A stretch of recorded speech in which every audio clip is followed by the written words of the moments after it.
Kapihon pa og libre, hatagan pa gayon og tindahan. Murag joke-joke lang apan tinuod kini nga gitanyag karon sa kapulisan dito sa lungsod sa Carmen ding lalawigan sa Subo. Sayra nato ang ilang istorya sa kapihan ug tindahan ni Chip pinaagi ni ining report.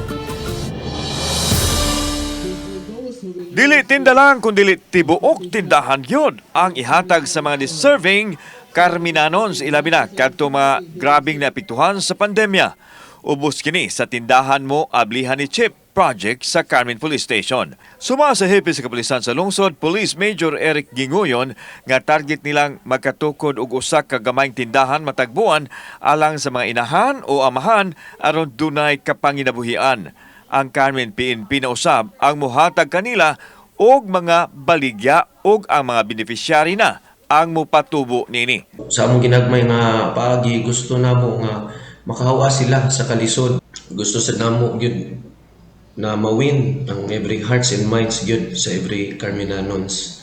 Gawa sa tindahan mo ablihan ni Chip, gilusad usab sa Carmen PNP ang kapihan sa kapulisan ug katawhan. Libre kini alang sa mga taong mga pi o magti ug makigsandurot sa mga pulis kinsa mausay mo serve kanila ug abli sila 24/7.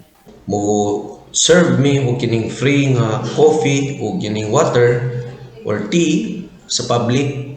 Kung kitsa ganahan dire mo standby sa amuang kapihan. So open na ni siya 24/7. Gipadayag ni Major Ginguyon nga nahimo sa kapulisan sa Carmen ang programa pinaagi usab sa suporta sa pribadong sektor o sa lokal nga gamhanan sa Carmen nga nagpakabana sa kaayuhan sa kinabag-an.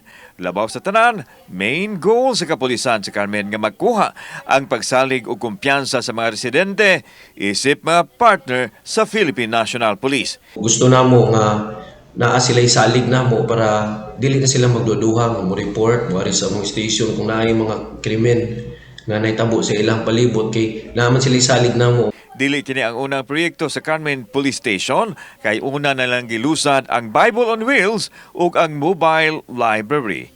Kauban si Cleufer Lumayag ug Rod Prado. Ako si Alan Domingo.